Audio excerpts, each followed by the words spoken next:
उम्मीद है हमको कि 6 सीट में इंशाल्लाह कामयाबी मिलेगी। अबू आसिम आजमी ये लोग दलाल राजनेता है।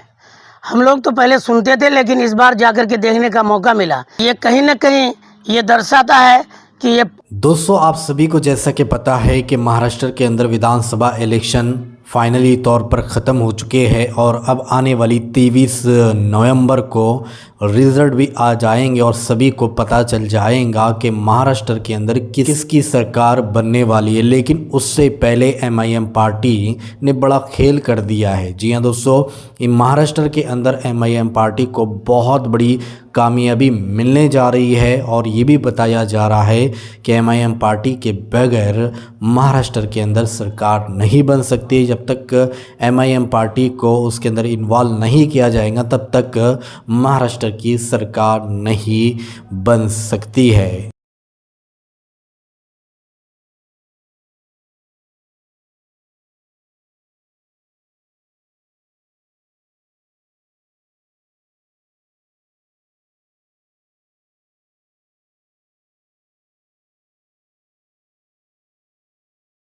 दावा कर रही थी कि हमारे बगैर सरकार नहीं बनेगा, किंग मेकर की भूमिका में रहेंगे।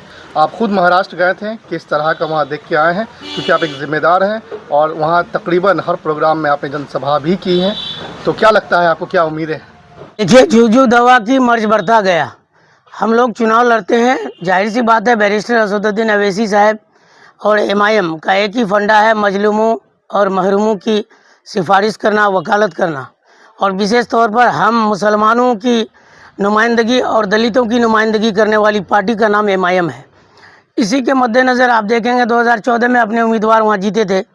इस बार भी 16 सीटों में चुनाव पार्टी लड़ी बड़ी मजबूती से। हम लोगों ने मेहनत किया है, पार्टी के बिहार की टीम, उत्तर प्रदेश की टीम, अलग अलग स्टेट से एमआईएम के सारे जिम्मेदार पहुँचे। बिहार की टीम अख्तरुल इमान साहब की नुमाइंदगी में वहाँ लगातार 1 हफ्ता कैंप करने का मौका मिला। अल्हम्दुलिल्लाह लोगों का सपोर्ट मिला है और पूरी उम्मीद है हमको कि 6 सीट में इंशाल्लाह कामयाबी मिलेगी।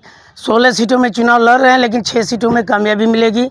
विशेष तौर पर हम दुआ करते हैं वारिस पठान साहब के लिए, इम्तियाज़ जलील साहब के लिए, अतीक अहमद साहब के लिए, इस्माइल साहब के लिए और सैफ पठान के लिए, नासिर सिद्दीकी साहब के लिए।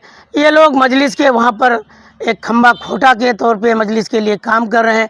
24/7 लोगों के बीच में महाराष्ट्र के मजलूमों के हक़ में लड़ाई लड़ते आ रहे हैं। इंशाअल्लाह ताला अल्लाह उन लोगों के हक़ में अच्छा फैसला 23 तारीख को लेगा। मुझे पूरी उम्मीद है कि ये सारे लोग इंशाअल्लाह जीतेंगे।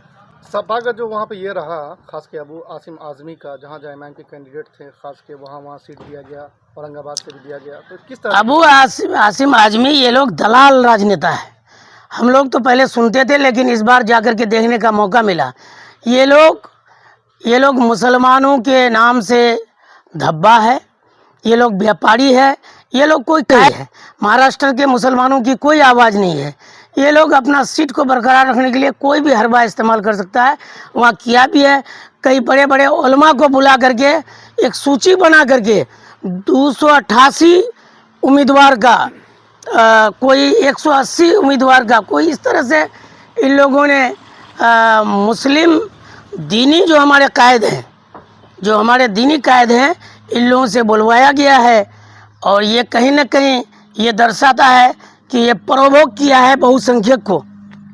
आप जानिए कि मुसलमानों के पास एनडीए के खिलाफ में वोट मारने का पूरे हिंदुस्तान में ऑप्शन है। आपको तो वोट देना ही चाह रहा है।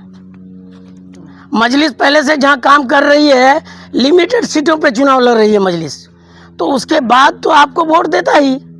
लेकिन आपने एक बड़ी सूची निकाल करके जो वो किया है, तो कहीं ना कहीं महाराष्ट्र के बहुसंख्यक जो आबादी है उसको एक तरफा करने का काम ये समाजवादी